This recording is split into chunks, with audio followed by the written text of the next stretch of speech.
Кодекс кананічнага права з ксяндзом Дмітрыем Пухальскім. Езус Христос, паважаныя радыёслухачы і ютуб-гледачы.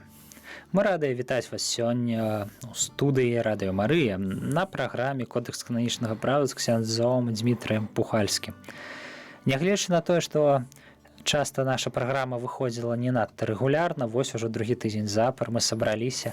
Як кажа папа Францішак, самае галоўнае гэта не рабіць рэзкіх зменаў, але закладаць доўгатэрміновыя трывалыя трэнды, што мы спрабуем рабіць у плане рэгулярнасці. Хвала Христу, Хвала навекі, стараемся быць паслухмянымі касцёлу, паслухмянымі папы таксама. Што ў касцёле вельмі важна. Як казаў наш айцец духоўны, самае цяжкае ў касцёле это паслухмянасць. У Яна 23-го быў дэвіз біскупскі. Пакса тобі еденце. Так, то бишь мир и паслухмянасць. Мир и паслухмянасць.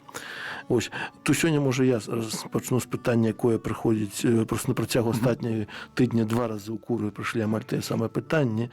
Я думаю, што не называючы пэўныя, канешне, ні парафіі, ні персаналія, вось, я думаю, што варта на іх адказаць, таму што людзі часта маюць рацыю, сапраўды маюць рацыю, задаючы нейкія пытанні, маючы пытанні да працы сваіх святароў, пробашчаў, там вікарый і гэтак далей. Ну, часцей за ўсё пішуць у куру нейкія там лісты, рэдка падзякі, часцей за ўсё нейкіх там пытанняў. А пішуць падзяку калісьці? Было таксама і падзякі з'яўляецца, некалькі было на маёй памяці таксама, это што вельмі прыемна, таму так нотабэне заахвочваю вернікаў сапраўды часамі напісаць ліст падзякі святару, і біскуп будзе прыемны, святар будзе прыемна, вось, бо часцей за ўсё, на жаль, у куру са скаргамі людзі звяртаюцца, напэўна, заўсёды ёсць за што наскардзіцца, святар таксама чалавек, вось, але можа часамі лепш справу пакінуць і нічога страшного парафіі там не станецца, калі там 2 градкі лішніх кветак пасадзіць, пробашцы не пасадзіць, вось, не ў гэтым справа. Вось, але гэта іншае. Так вось, за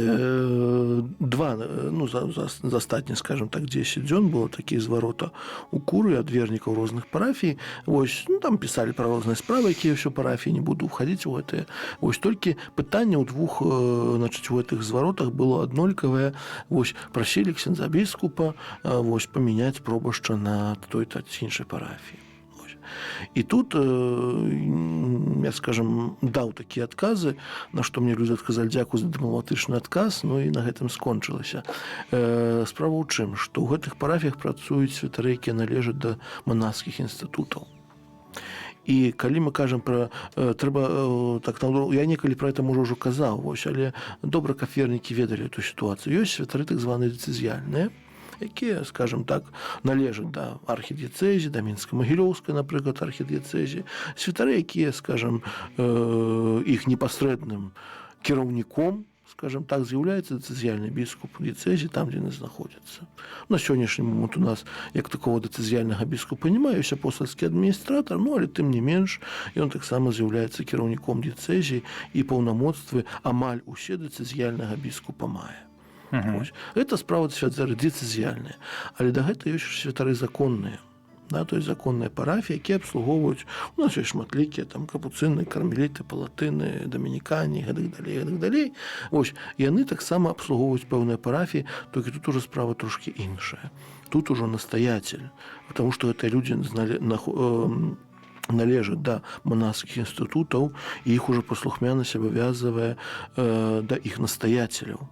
Вось, менавіта настаяцель гэтых законаў прадстаўляюць біскупу кандыдатуры для таго, каб ён ужо прызначыў, зацвердзіў ці не зацвердзіў там пробашча кандыдата вікарый, гэтак далей. Дык вось, у такіх сітуацыях, калі на парафіях працуюць члены манаскіх інстытутаў, біскуп так проста не можа не звольніць, не прызначыць святара. Тут трэба намного больш, скажем, складаныя кансультацыі з настаяцелямі. Напэўна, каб проста так звольніць святара з парафіі. Наогул, скажу адразу, пробашча не так проста звольніць з парафіі, нават дыцэзіяльнага. Вось, але калі такая гаворка ідзе, то, напэўна, павінна быць нейкая паважная прычына, а не тое, што там падмецена пад касцёлам ці не падмецена. Вось, усё ж такі трэба памятаць, што таксама касцёл, то не толькі адказнасць пробашча, але вернікаў. Ось, але такія пытанні, якія прыходзілі, просто хацелася яшчэ раз усвядоміць, што ёсць святары такія, вось, і не заўсёды біскуп, скажем, поўнасцю мае кампетэнцыю да пэўных дзеянняў. Але што рабіць, калі адбываецца нейкае злачынства з удзелам, мы назовем гэта словом законнік, з удзелам законніка? Ну, калі ўжо гаворка ідзе аб злачынстве, тут ўжо, конечно, справа намнога больш важная. І тут, калі мы вось гаворым пра 6-ю кнігу, якую мы цяпер патрошкі гаворым, яшчэ да канкрэтных злачынстваў не перайшлі, ось, але тым не менш, у 6-й кнізе заўсёды тым, хто можа караць, да, з'яўляецца вельмі часта ардынарый. Ардынарый у тым сэнсе, што гэта можа быць і ардынарый месца, да, то есть это для таксама і законнікаў дыцызіяльных святароў можа быць біскуп таго месца, дзе яны працуюць. Да, то есть, напрыклад, это можа быць для ўсіх законнікаў, якія працуюць у мінска-магілёўскай архідыяцэзе, это можа быць мітрапаліт мінска-магілёўскі, таксама генеральны викарый, або біскупскі викарый, калі это на магілёўскай тэрыторыі магілёўскай вобласці адбываецца. Ось.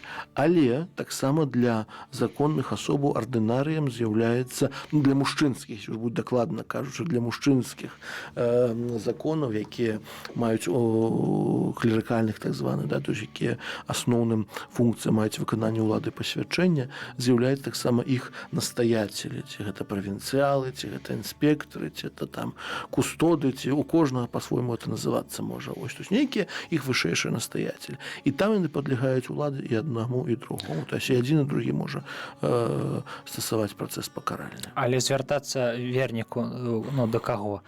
Да нейкага правінцыяла, да генерала, да настаяцеля той ці іншай ступені, або ўсё ж таки да свайго біскупа? Калі ёсць, значыць, калі гаворка ідзе пра пэўна, понятно, што вернік там пра ўсё ведаць не будзе, усе тонкасці права, ну, часцей за ўсё, напэўна, да біскупа варта звяртацца, хаця некаторыя вернікі на парафіях ведаюць, што іх працуюць законнікі, усе іх там, скажем так, настаяцель іх з'яўляецца таксама важнай персонай. Я памятаю, на адной парафіі, уже будучы канцлерам, замяняў на працягу 2 нядзель аднаго святара. Ось. Ну, ты святар з'яўляецца дэлегатам аднаго з ардыноў, якія працуюць на Беларусі. Ось, іх там каля 10 чалавек. Ось. Ну, і людзі пытаюцца, што такое, у нас уже 2 тыдні нашага святара няма.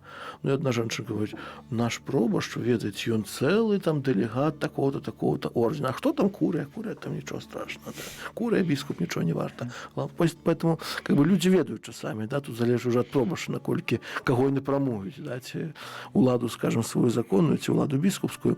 Вось гэта ўжо такая, можа, трошкі на межы жартаў, вось. Ну, але тым не менш, да, то есть ёсць у законных асобаў і тая, і другая ўлада, і па сутнасці, хто першы павінен, хто першы распачынае працэс, той з'яўляецца, скажем, ужо той кампетэнтнай улады, але заўсёды ў пакаральных працэсах павінен быць паінфармаваны другі бок. Калі, напрыклад, справа пакарання пачынае біскуп, то ён павінен паведаміць правінцыяла. Калі пачынае правінцыял, ён павінен паведаміць біскупа, што вось такая справа ёсць. Ясна. Дзякую. Будзем спадзявацца, такія справы будуць рэдкія. Так, спадзяюся, іх няма не будзе, вось. Але, ну, у жыцці, на жаль, бывае таксама усякае. Вось гэта першая справа. Ну і далей трошкі, можа, скажу так, адразу часу многа няма, каб поўнасцю ўсю ту 6-ю кнігу зрабіць, але патрошкі некаторыя рэчы пачаў рабіць. Вось мінулую сераду мы таксама казалі пра пакаранне так званыя цэнзуры, да, правапраўленчае пакаранне, што там новага адбылося, да, скажем, то есть больш сістэматычна этой каноны 1331-1333 апісаны, то што экскамунікаванай асобе можна нельга рабіць, да, што і забараняецца рабіць і гэтак далей. Ну і сказалі такая навіна ёсць, што інтэрдыкт можна накласці не на ўсе, напрыклад, забарону прыняцця ўсіх сакраментаў, сакраменталіў, цэлебрацыі сакраментаў, напрыклад, толькі на некаторыя. Вось тое, чаго ў старой версіі кодекса не было. Напрыклад, забараніць цэлебрацыю імшы. Так, напрыклад, забараніць цэлебрацыю імшы можна, так. Персанальнай групе некай вызначанай па той ці іншай прыкмеце. Тут ёсць ужо нюанс наконт персанальнай групы, бо група не цэлебруе святую імшу. Ну так, я цэлебруе святар. Цэлебруе святар, поэтому тут ёсць таксама пэўныя, скажем так, нюансы, якія таксама, ну, трэба ўлічваць. Гэта справа, але заўсёды для таго, каб было пакаранне, павінна быць нейкае злачынства. Правільна. Вось, поэтому пакуль злачынства няма, то пра пакаранне цяжка казаць. Так, гэта вельмі добра, што такая сістэма сапраўды ў касцёле ёсць. Ну, такая ёсць, так, гэта сістэма касцёла, і ад яе нікуды не дзенешся. Ясно. Добра, трошкі пачаў я таксама з адкупленчым пакараннем працаваць, і тут сапраўды вось гэты пасат Грэгам Дэй, гэтая апостальская канстытуцыя даволі многа чаго новага ўносіць. Тут трэба вельмі уважліва яе чытаць і вельмі уважліва сапраўды звяртаць на яе ўвагу. Значит так, адкупленчае пакаранне, тое самае, што было на пачатку старай версіі кодэкса, якія могуць уздзейнічаць на вінаватага пастаянна або на час акрэслены ці не акрэслены, вось акрамя іншых могуць быць такія. Значит, першая група, тут яны ўжо падзелены на групы, чаго таксама не было ў старай рэдакцыі кодекса. Значит, многія, кажу, былі, толькі так трошкі было размыта. Вось тут вельмі канкрэтна, што мне падабаецца, бачна, пісаў чалавек, які вось матэматычны склад розуму хіба маюць. Вось першая група так званых адкупленчых пакаранняў гэта прадпісанне. То есть біскуп, альбо ардынарый, да, альбо настоятель там монаскага інстытута можа штосьці прадпісаць, да, то есть штосьці прадпісаць вінаватаму. Што? Можа прадпісаць пражываць на вызначаным месцы або тэрыторыі. Да, то есть, грубо кажучы, ёсць нейкі законнік, да якога трэба пакараць, вось ты будзеш пражываць, напрыклад, у кляштары у Слуцку, грубо кажучы. В Слуцку ёсць кляштары? Ёсць. Серьезно? Ёсць. А якой супольнасці? Францішканцаў. О, цікава. Ось, напрыклад, так? Ось, не значыць цяпер, што канкрэтна, я як прыклад прыводжу, так, так. Ось. Да, то есть, прадпісанне пражываць на выдачным месцы або на тэрыторыі. Напрыклад, да? Чалавек павінен пражываць на тэрыторыі, напрыклад, не ведаю, там Магілёўскага дэканата, або Бродскага дэканата, альбо яшчэ якога-небудзь, і не выязджаць за межы гэтай тэрыторыі. Або наадварот, ёсць тэрыторыі, якія яму наведваць забаронена. Або такое, ну да гэта яшчэ дойдзем. Пакуль мы кажам толькі пра прадпісанне, да, то есть што можа быць у гэтым пакаральным дэкрэт прадпісанне? Пражываць на вызначаным месцы або на вызначанай тэрыторыі. Другая, калі гэта прадпісанне ў старай рэдакцыі кодекса было, то вось другой рэчы не было. Гэта заплаціць штраф або грашовую суму на касцёльныя мэты паводле прадпісанняў акрэсленай канферэнцыі біскупаў. Ось такіх грашовых пакаранняў у старай рэдакцыі кодексу не было. Гэта ж з-за грашовых пакаранняў пайшоў гэты такі светскі, скажем, міф пра так званыя платныя індульгенцыі, фактычна. Ну, гэта не датычыла пакаранняў па сутнасці, потому што такое індульгенцыя. Індульгенцыя заўсёды датычыла цэлебрацыі сакраменту пакаяння. І там не хадзіла гаворка аб злачынстве, толькі за грахі. А грахі і злачынства – это розныя рэчы.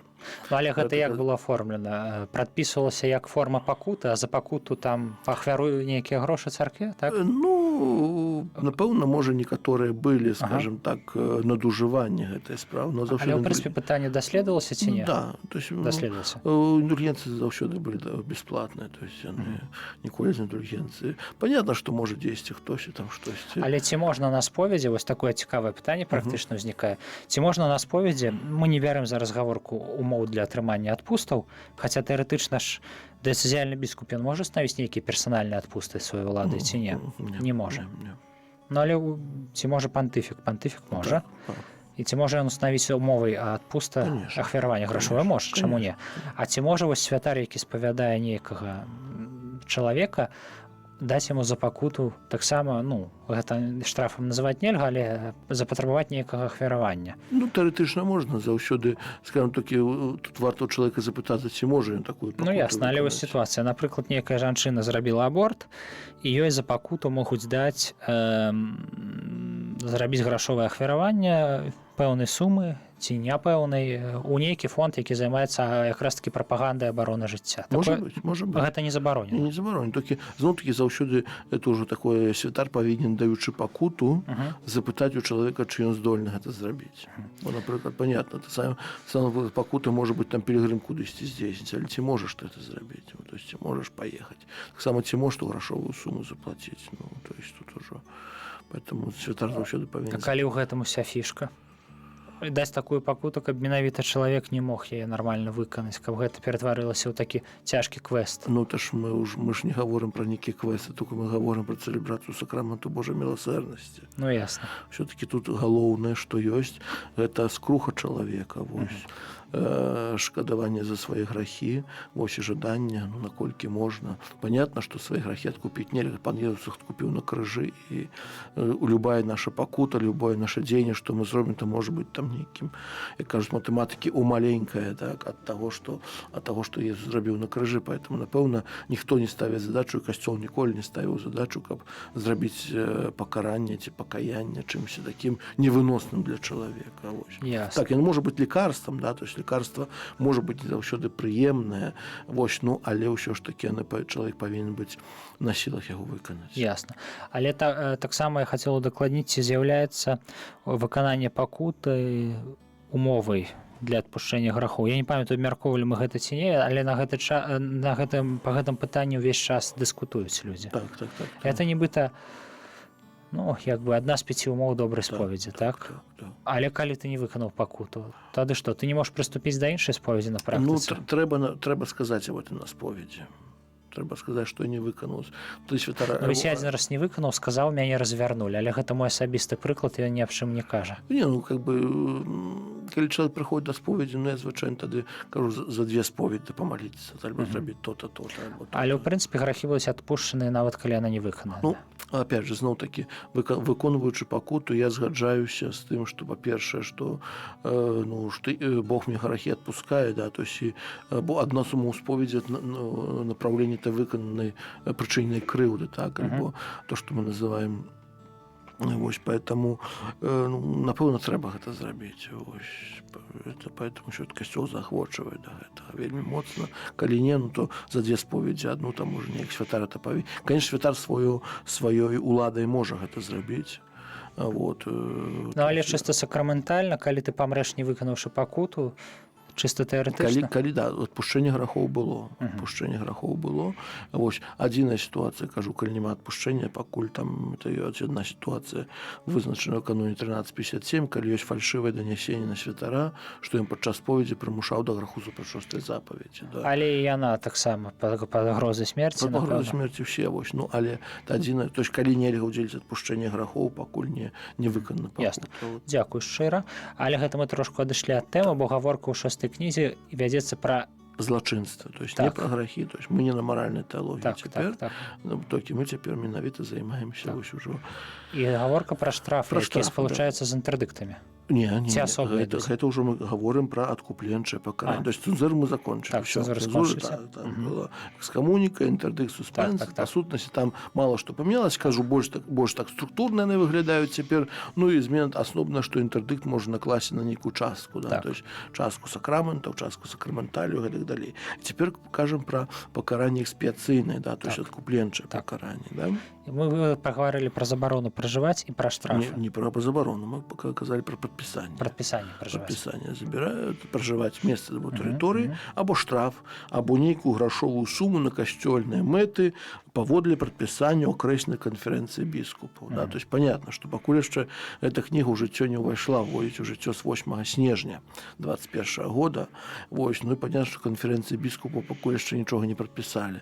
Ну бо, скажем, ну штрафы штрафамі, а куды што з імі рабіць? Вот, тое, што робіцца штрафам у бюджэце, ці канферэнцыя павінна гэта прапісаць? Павінен нейкім чынам там нейкія мэты устанавіць, не ведаю, штосьці. То есть, на што гэта даваць? Сказалі чалавеку, заплаці штраф 100 рублей. І прыносіць, каму ён прыносіць? Пробашчу, біскупу, у курыю, куды? І што з ім пасля рабіць? Поэтому канферэнцыя павінна... Я ці разумею, што штраф можа накладацца асобна? Ад чаго? Ад, напрыклад, прадпісання пражываць? Конечно. Гэта ўсе асобныя. Это просто новае экспіяцыйнае пакаранне. Так. Это новае экспіяцыйнае пакаранне. Яны могуць вельмі важныя. Поэтому кажу, іх даволі многа. Вось просто як адно з пакаранняў. І вось цяпер далейшая група – гэта забарона. У нас было першае прадпісанне забарона. Зноў-такі, забарона пражываць на вызначаным месцы або тэрыторыі. То есть камусьці можа быць забаронена пражываць у горадзе Мінску. законніку, святару. Канешне, часцей за ўсё гэта ў адносін да духоўных і законных асобаў. Думаю, што знойдзецца нейкі біскуп, які забароніць свецкай асобе пражываць у горадзе Мінску за пакаранне за штосьці. Вельмі малаверагодна. Было б класна. Я ўяўляю сабе студэнта на размеркаванні, які просіць пераразмеркавання, бо яму біскуп забараніў пражываць у дыяцэзіі. І закранаецца яго свабода веравызнання. Так, ну гэта... Я не думаю, што нейкі біскуп на гэта пойдзе. Я не думаю, што нашы беларускія сістэмы дзяржаўныя прымуць такую заяву. Але цікава. Так. Далей. Але фармальна не забаронена, можна і на свецкага накласці. Можна фармальна не забаронена. Цікава. Кажуць, у адносін да свецкіх, каб кананічныя працэсы праводзіліся, хаця там у далейшым ёсць цікавыя рэчы, мы можа некалі да іх дойдзем. Да? Далей, якая яшчэ забарона, чаго можа датычыць?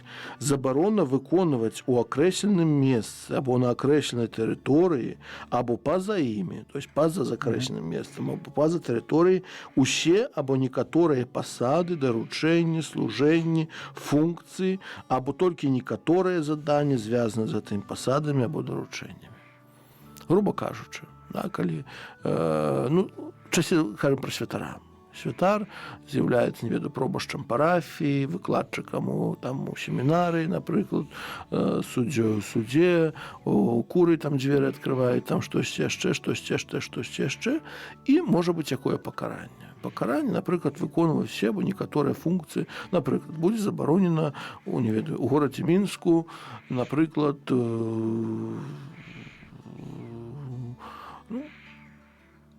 выконваць пэўныя даручэнні. Напрыклад, забаронена ў горадзе Мінску выкладаць. Так, можаш выкладаць у Гродні ў семінарыі, груба кажучы, а ў Мінску ў каледжы нельга. Напрыклад, так? То есть або ўсе, або некаторыя. То есть бачым, тут даволі вялікая такая... А гэта не тычыцца сакраментальных нейкіх? Не, гэта пакуль што да сакраментальнасць не гаворка. Тут гаворка ідзе пра менавіта функцыянальных рэчаў. Таму што той жа датычыць сакраментаў будзе далей, таксама адной з відаў, што таксама з'яўляецца новым. Бо раней усе забароны так званыя сакраментальныя, яны былі ў цэнзурах. Канешне. То есть гэта або экскамуніка, калі поўнасцю забараняецца, інтэрдыкт для духоўных асобаў суспенс, это хапала. От купленчых гэта было вельмі, то есть поэтому датычылася іншых нейкіх функцый, якія выконвае асоба ў касцёле. Да? Далей. І таксама забарона выконваць усе або некаторыя акты ўлады пасвячэння. Это якраз то, і тое, што мы казалі. Усе або некаторыя акты ўлады кіравання. Забарона, да? Забарона карыстацца якім-небудзь правам ці прывілеем або адзнакай адзначэння ці тытулам.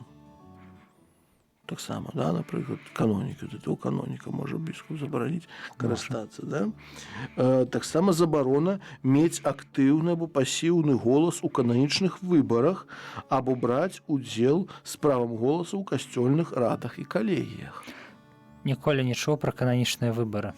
Напрыклад, калі адбываюцца выбары настаяцеля кляштара якога-небудзь, альбо выбары правінцыяла, альбо могуць быць выбары там... А там могуць быць дэмакратычныя працэдуры, так? Ну, што дэмакратычна, словом дэмакратыі ў касцёле трэба быць вельмі асцярожным, конечно. Вось менавіта там я пытаю. Вось, поэтому, але кананічныя выбары ёсць, многа дзе. Ясна. Конечно, выбіраюцца. Вельмі часта, асабліва ў законных структурах, выбіраецца старшыня якой-небудзь групы, ці старшыня калегіі.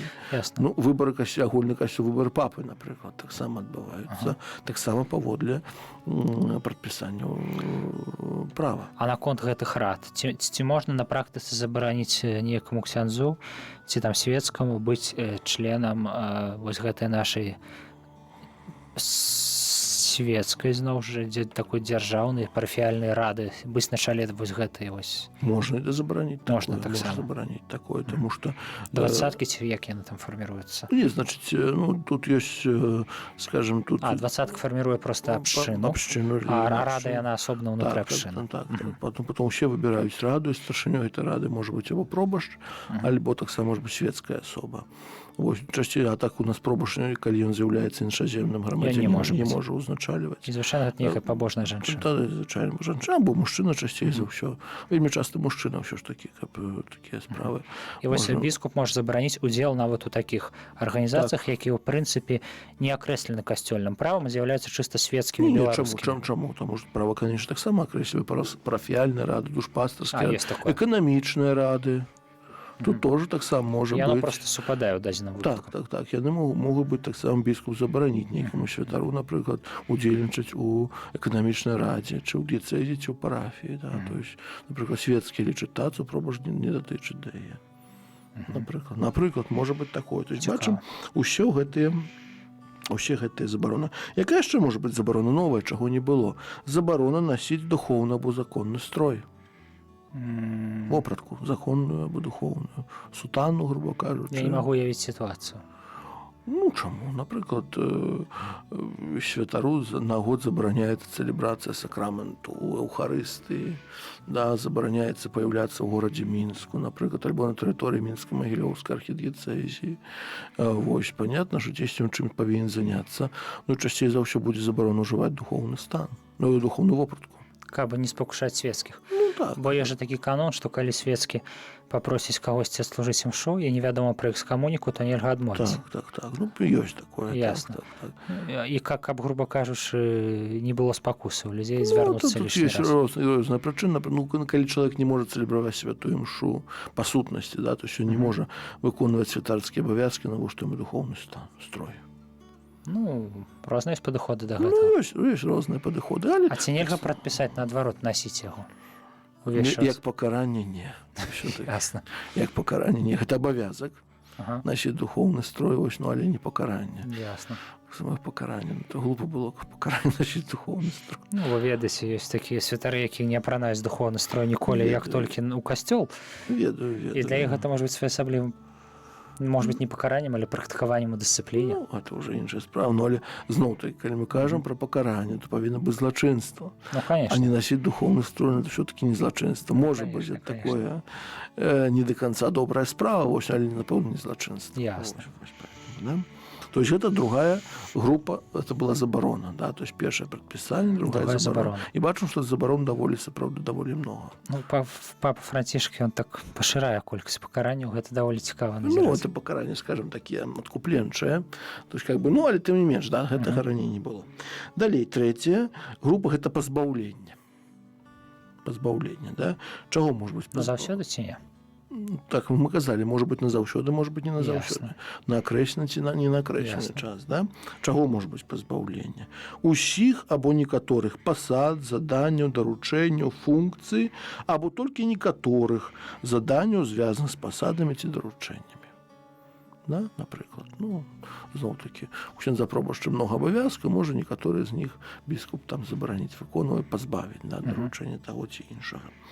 Далей, і вось здесь пазбаўленне дазволу на прыняцце сакраменту споведзі або дазвол на прапаведаванне Божага слова. Часам карысна, так. Так, і вось гэта таксама не было. Не было? Не было, гэтага не было, як аднаго з відаў адкупленчага, так, экспіяцыйнага пакарання. Яно было ў гэтых, у цэнзурах. У цэнзурах все было, да, то есть цэнзура, понятно, як кажам, што забараніць усе або некаторыя акты ўлады кіравання ці пасвячэння, то і так.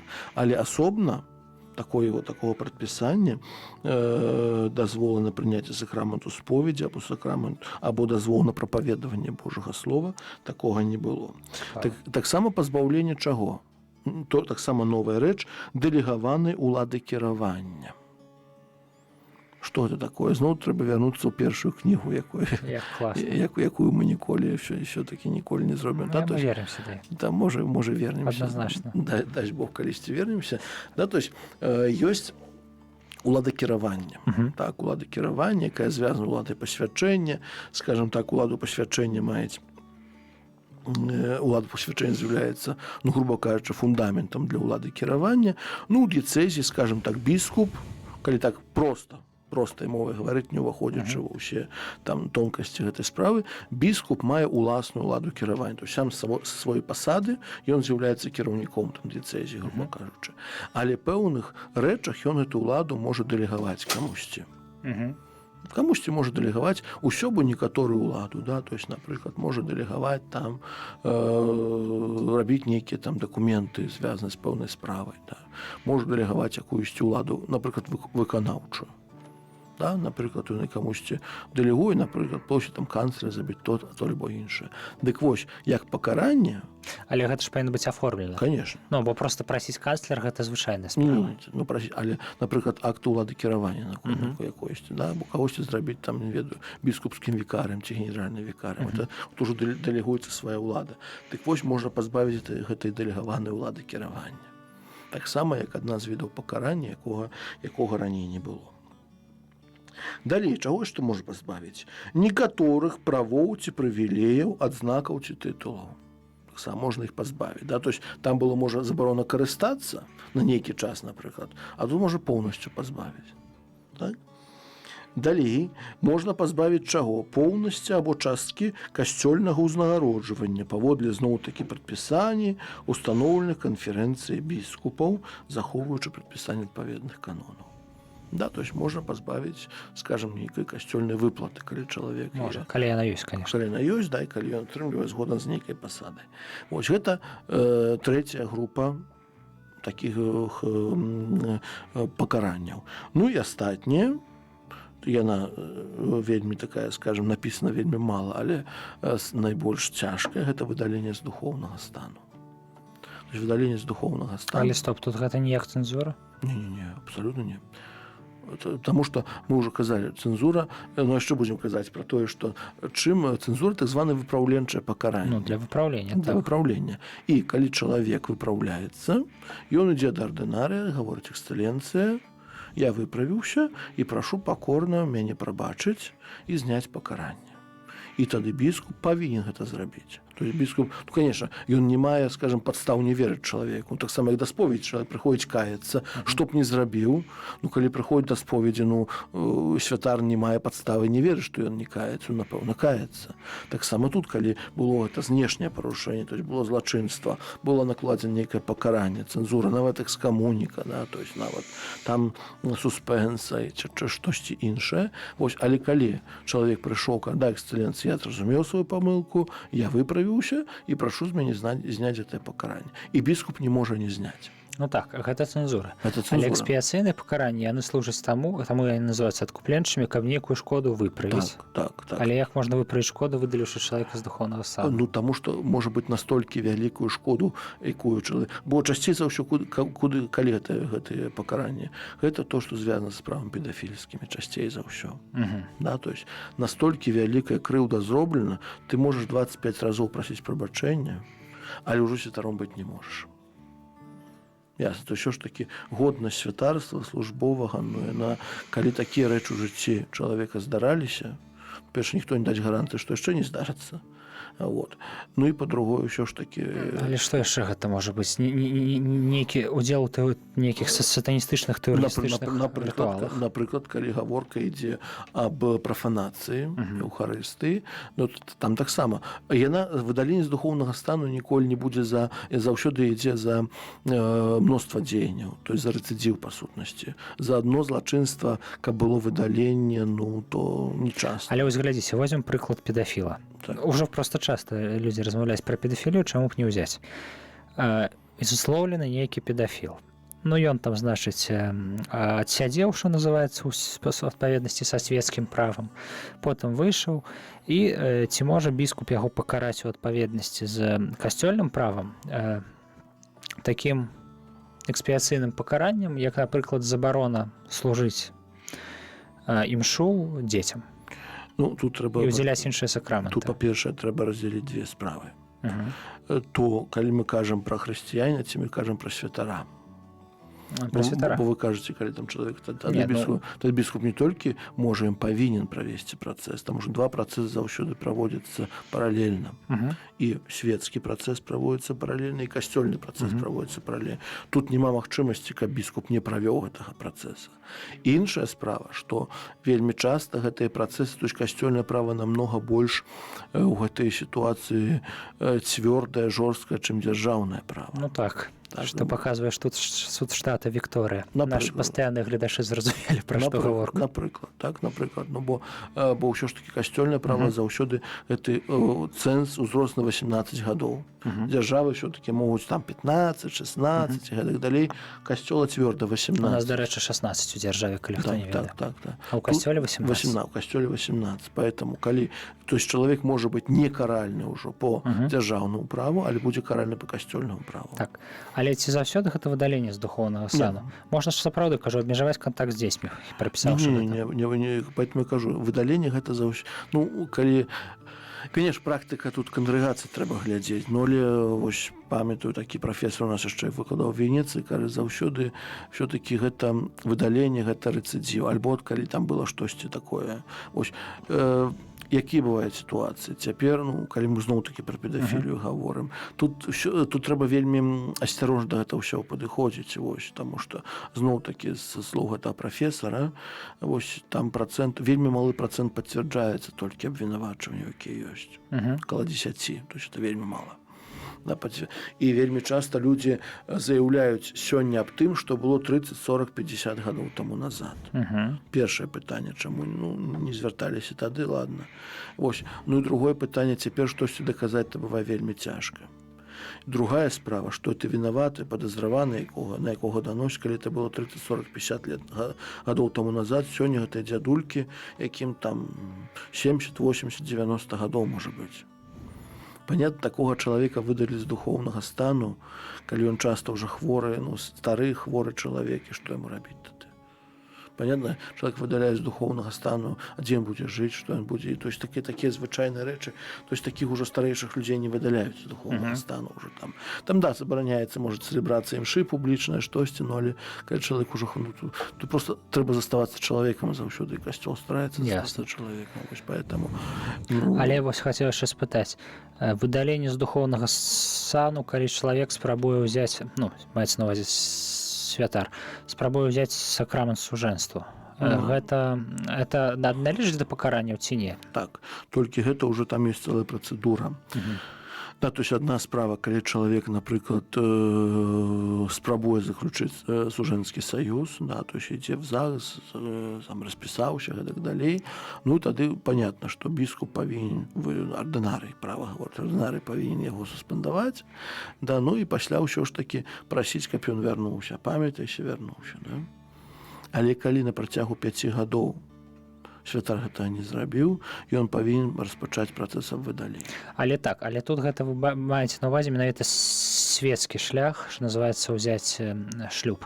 А я кажу яшчэ і пра замах на сам сакрамент, на кананічную форму. А сакраменту не можа, ён не здольны. Ён не можа, але ну і ці дадаецца яму ў плечы другое злачынства ў выглядзе там прафанацыі сакрамента сужэнства. Так, ну але поэтому заўсёды лацінскі тэрмін ужываецца аттентато, то есть спроба, заўсёды гэта называем, потому что ён не здольны. Не, конечно, не здольны, не прыліпны. Я цяпер не здольны да сакраменту сужэнства, хаця там до сакраменту я не здольны, таму што я маю святарскае пасвячэнне. Так само і кожны, хто мае святарскае пасвячэнне альбо вечны публічны шлюб чыстасці у манаскім, яны не здольныя да гэтага. Поэтому ўсё тое, што ён робіць, будзе называцца спробай. То есть я не буду здольны. Не, я разумею, я не прыліпне, ён не спрацуе, да, але в прынцыпе то бок няма значэння, робіш ты спробу зрабіць гэта кананічна, падмануючы кагосьці, ці проста ідзеш у савецкі ЗАГС? Абсалютна няма розніцы. Это адны і тыя ж злачынствы. Так. І іншая справа, калі чалавек, напрыклад, не... Я б сказаў, што больш страшнае тое, калі спрабуеш імітаваць гэта перад асістэнтам. Так, гэта ўжо на сумленне чалавека. Але яшчэ ж іншая справа, калі чалавек не заключае сужэнскага саюза, просто вот жыве, напрыклад, святар кідае святарства, жыве там з дзяўчынай, там жанчынай, гэтак далей, дзеці нараджаюцца з гэтага. Толькі ніяк гэты саюз, скажам так, фармальна не... А як гэта злачынства называецца? Сістэматычнае? Так, і гэта злачынства супраць 6-й запаведзі, сістэматычнае, і тут біскуп не можа нават адразу суспендаваць чалавека. Ну, конечно, не можа. Поэтому ён толькі напамінае Але ж Прошу так, вас, і тут зноў таксама памін адзін напамін, другі напамін, трэці напамін, час на выпраўленне. Ну і так усё ж такі пасля. але хітры хлопец можа казаць, які-небудзь благі чалавек, які зняважыў святарскі стан, ён можа казаць, што прабачце, там без папутаў адзін раз я больш не буду. А потым праз 3 месяцы зноў быў заўважаны такі: ой, а что-то там это вот оно это адзін раз я больш не буду. І потым нібыта 2-3 месяцы зноў нічога не робіцца, ўсё нармальна. І потым зноў сарваўся. Гэта як? Вот так. Біскуп займаецца гэтымі працэсамі, ацэньвае іх. Біскуп павінен займацца. То бок гэты працэс становіцца цяжкімі менавіта тады, калі не было спробы заключыць шлюб. Да. Поэтому калі адзін, другі, трэці, напэўна, это адзін, другі, трэці напамін, ну так біскуп можа ўсё-такі ўзяць уже за працэс выдалення з духоўнага стану. Ясна. Але калі яго, ты кажаш, хлопец дае свой пашпарт, вы адкрываеце, бачыце там штамп аб шлюбе, то гэта ўжо зусім іншая справа, гэта больш адназначна і больш лёгка. Ясна. Цікава. Дзякуй. Але ж святы Отец, по-моему, можа суспендаваць, ці не можа? Чаго? Ад цэлібату чалавека ўжо не можа. Сакрамент шлюбу не можа быць. Пасля сакрамента пасвячэння ніхто не можа даць дыспенсію. Не, спакойна, это ж такая чыста касцёльная справа. Хіба можа? Канешне, можа. Святы Отец всё можа, чаму не можа? Ну, гэта нават... Святы Отец дае дыспенсію ад абавязкаў, якія вынікаюць з цэлібату, і ці вянчай сколькі хочаш. Але нават, по-моему, ва ўсходніх цэрквах немагчыма атрымаць сакрамент шлюбу пасля сакраменту святарства. З дазволу пантыфікаў ўсё можа. Серьёзна? Конечно. Тут 100%. Тут дыскусіі няма. Конечно, калі чалавек просіць, ну, скажем так, нармальна, калі це можна нармальная сітуацыя, скажем, на сама па сабе ненармальная, ну, але калі ўжо сталася, да, то есть нармальна, што святар, калі там, напрыклад, ну, можа, дзіця нарадзілася, кінуў святарства, жыве жанчынай, гэтак далей. Вось, нармальная, скажем, дарога, па якой ён павінен дзейнічаць, ён просіць святого Айца аб дыспенсе з святарскіх абавязкаў і з цэлібату. А ці можа вярнуцца назад, калі жонка памрэ? Ну, часцей за ўсё не. Гэта ў адзін бок ужо робіць. То есть уже калі адзін раз далі, то ўжо не. В прынцыпе, в выпадку выдалення з духоўнага стану, а потым вяртання назад няма. Ну, можа, конечно, святы Отец усё можа. Бо сакрамент застаецца. Сакрамент застаецца, і поэтому, калі ласка святого Айца будзе, напрыклад, іншы святы Отец, такое традыцыйнае пытанне, ці можна на кагосьці падаць скаргу на святого Айца? Ну, можна, чаму? Можна, наступнаму святому Айцу. Святы Отец можа, напрыклад, взяць і цалкам перакрэсліць і скасаваць моту пропрыў папярэдняга святога Айца.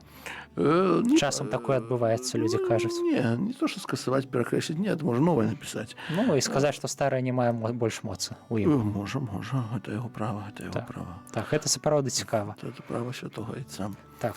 Вось. А в прынцыпе, напэўна, і ўсё. Значыць, мы скончылі размову на тым, што ёсць яшчэ такое экспіяцыйнае пакаранне, як выдаленне з духоўнага стану. Ці скончылі мы ўсе экспіяцыйныя пакаранні? Асноўна скончылі, там яшчэ далей трошкі будзе пытанне ўжо наступны раз. Але далей, значыць, мы пачнем трошкі з тых экспіяцыйных, якія мы не закранулі. Ну, дзякуй шчыра, паважаныя слухачы. З вами была праграма Кодекс кананічнага права з князём Дмітрыем Пухальскім. З Богом. З Богом.